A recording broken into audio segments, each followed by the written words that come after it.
Found my girlfriend was cheating on me with a close friend, so I had him arrested and ghosted her.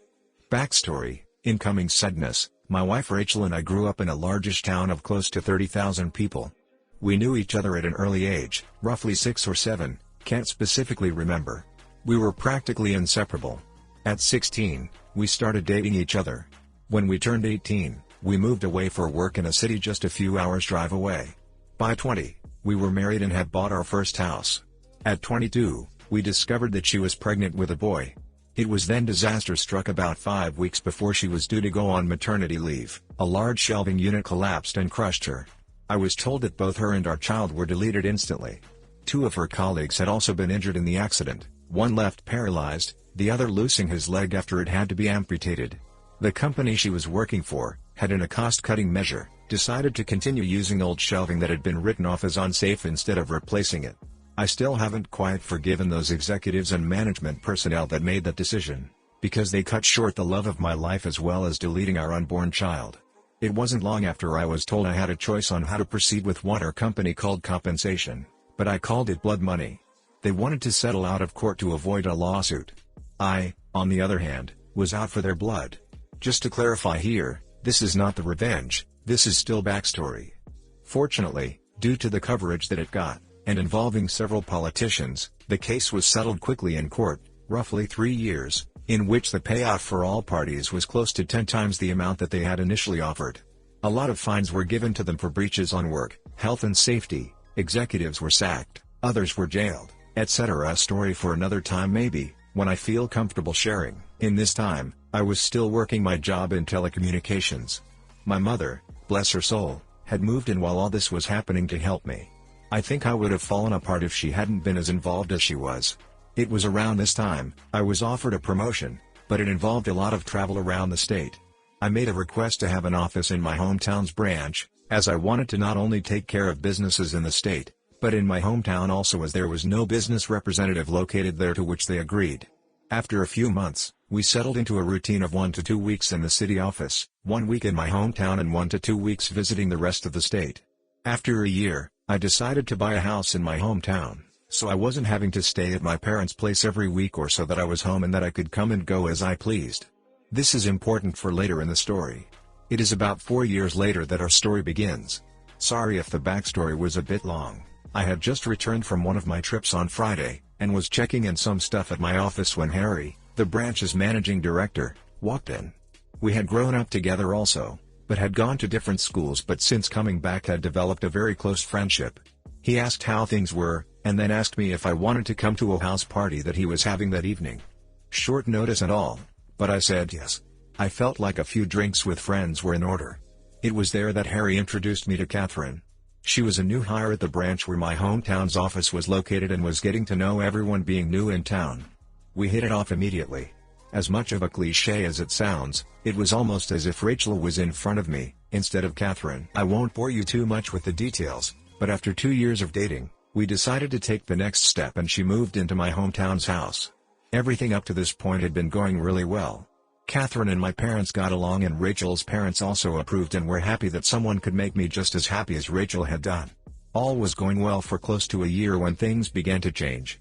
Skype sessions were cut short suddenly. Neighbors would tell me about how a car, described to me like it was Harry's, was always seen parked in the back alley near my house whenever I was away. Some clothes that weren't mine were in my wardrobe.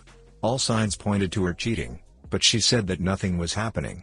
She said that Harry would come over occasionally to discuss business, etc., but never stayed the night.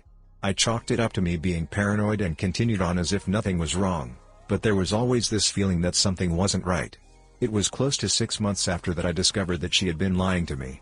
I had just finished closing a rather large contract with a new company and negotiations had wrapped up earlier than I had anticipated.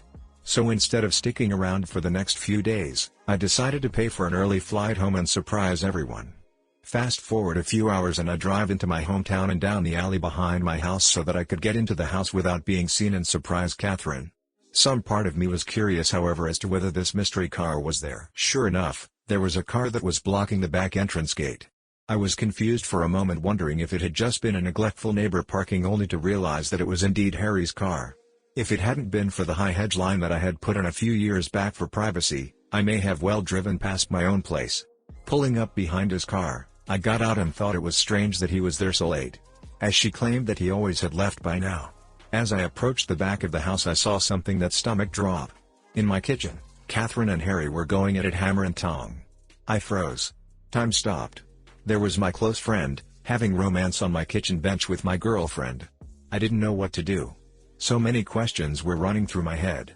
Was this real or was I dreaming? Why were they having romance in my house? Feeling defeated, I turned and left without them seeing me. I sat in my car for what felt like an eternity. I was crying hard. But the sadness quickly turned into anger.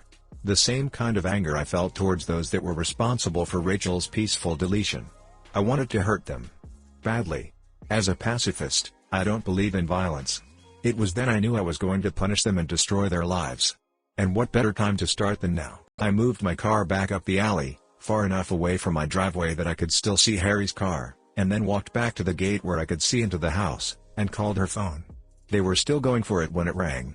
They both looked at the caller ID and did a double take when my name came up. I could see that she was considering answering it and they let it ring out.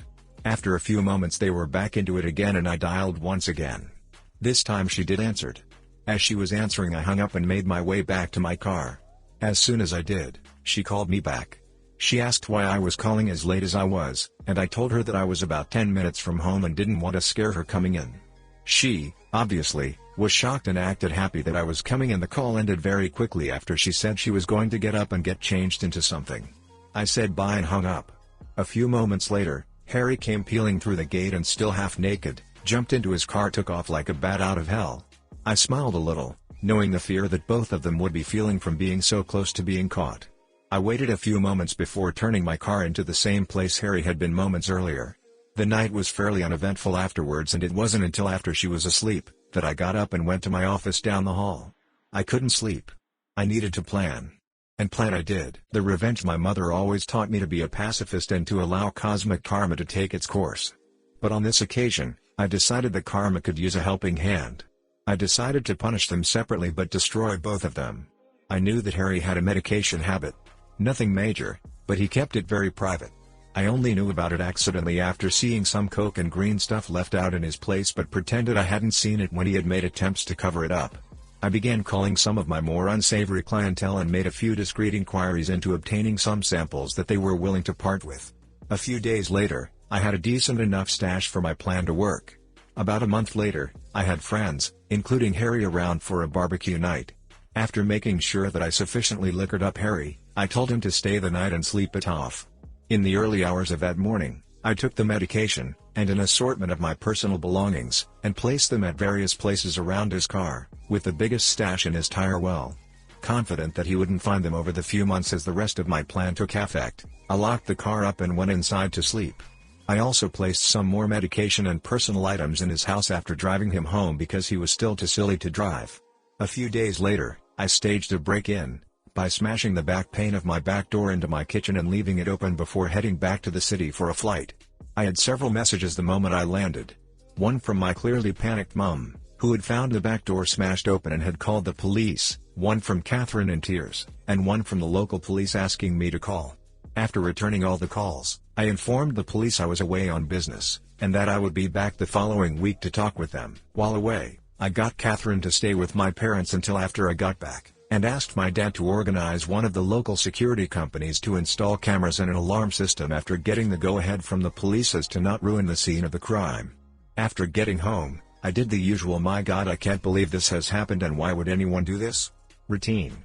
After doing a thorough check of everywhere, finding that the items I had taken were missing and filing a police report, I had the security company's rep talk Catherine and I through how the cameras and alarm system worked. Then came the question I had been waiting for. The question of what happens if we are doing some business and don't want it recorded. She acted a bit shy asking this question. But I knew exactly the reason she was asking. He assured us that this was a question he got asked a lot, and we were shown on the home computer, if we wanted to be doing things without it being recorded, how to stop the recording for certain cameras, so that we could protect her modesty. As I was walking him out, I asked him if cameras were turned off, could a notification be sent out, just as a security precaution. He came back in and helped me through how to set up email notifications and left shortly after. Fantastic. All I had to do was wait. At this stage, I approached r/legal advice for some help in relation to couples law in my country.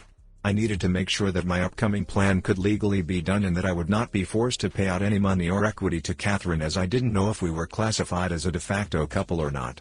Being the sole benefactor of Rachel's estate, I didn't want to be left with any nasty surprises where Catherine could take any of the estate away from me. Shout out to those guys and gals there, as they helped me get in contact with a great lawyer who assured me, due to the fact that although we had been dating for close to 4 years, we had not been living together long enough to be classified as de facto, and because I was paying all the utilities on the property that she was living in and didn't pay rent, showed that she had no legal standing to make a financial claim against me. Just to be sure though, he drew up what I felt was a pretty ironclad document just in case there was any legal trouble. The following week, my work had approached me, and offered me a promotion to move back to the city and run the team that I was a part of, meaning I wouldn't need to travel as often and be in the one location, and due to the success of being located in my hometown, that they were considering having 3 to 5 representatives spend 1 to 2 weeks in the larger surrounding towns including my hometown as a part of my team. I said yes, and began the process of beginning my transfer, which would take about 6 weeks. Perfect. More than enough time to gather all my evidence. Upon getting back to my hometown the following week, I began to start in motion the rest of my plan. I asked Harry to approve 1 week's worth of vacation for Catherine for 2 weeks' time. I wanted to send her and a friend or two away on a retreat before I made the biggest decision of my life for a second time. He jumped up and gave me a huge hug, congratulating me on being prepared to take the leap again. I hugged him back tight, but not the way I think he imagined it at the time. He agreed and blocked out the week for me. I asked him not to say anything to anyone, as I wanted to make it as big a surprise as I could. I knew that it would spread like wildfire around the office regardless, but that was my plan. That night, I told Catherine that I had booked her and 2 friends to go to a tropical spa resort, all expenses paid, for a week.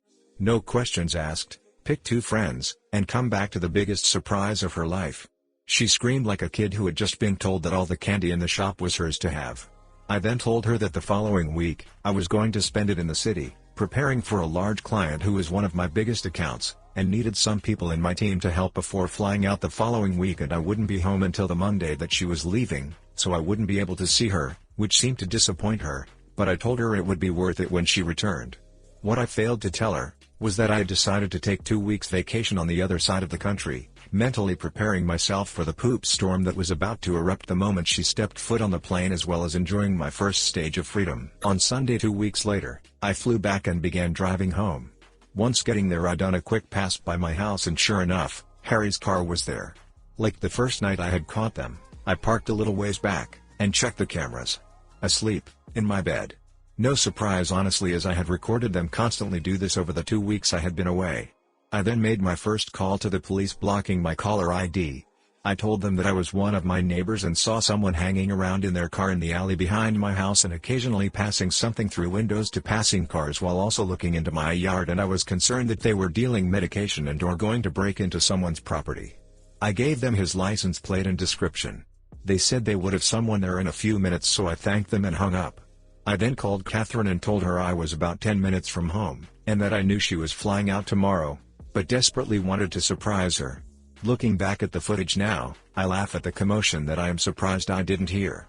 In a few short seconds, Harry was half dressed and flying out the back door to his car. At that point, I couldn't have asked for a more perfect scene.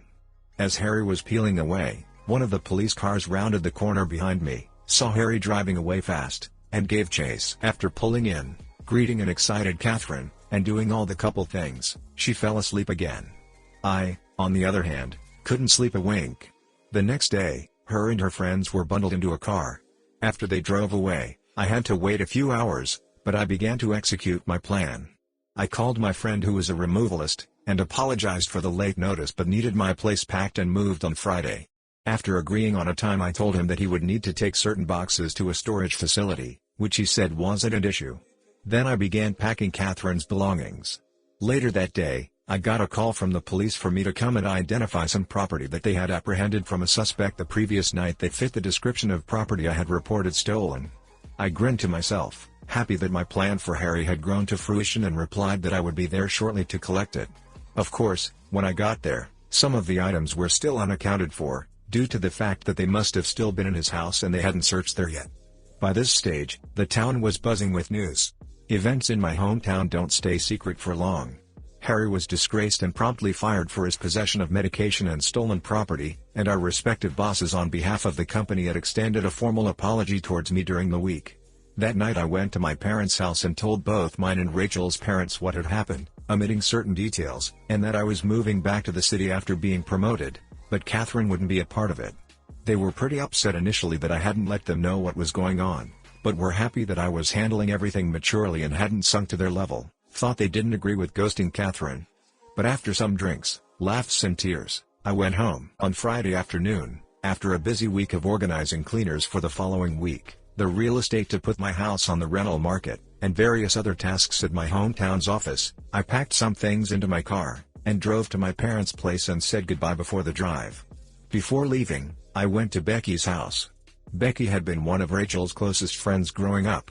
She was the only other person who knew what was happening, minus the details about Harry. Without her help, I wouldn't have been able to organize everything as quickly as I had. I gave Becky a large manila folder with my gathered evidence of her cheating, as well as the letter and a few other legal documents from my attorney stating that she was ordered not to contact me, and the details of how to access her belongings located at the storage unit I had rented out. After a quick goodbye, I left and drove back to the city. On Sunday, I woke up to several missed calls, voice messages and text messages. Turns out, Catherine had come home early after being alerted to something being afoot in town, only to find an empty house and a for rent sign out the front. Freaking out, she had gone to my parents, who closed the door on her the moment that they answered, forcing her to call everyone until she managed to somehow be contacted by Becky and told that she had a package for her. I was told that she didn't take too well to that, as I fully well knew at that point from the numerous angry texts and voice messages from her accusing me of setting up Harry, of being deceitful, etc. I was worried that she might show up at my front door, but nothing ever happened. 5 weeks later, after leaving and been promoted, I write this out for you, dear reader. Granted, it's long, and it took a few rewrites to shorten it down from my initial 14 pages, double what this story is now, but I feel that most of what I said was important enough for the story. DL, Drive. After my pregnant wife was deleted in a workplace accident, I moved back to my hometown and connected with a woman who, after moving in with me, cheated on me with a close friend.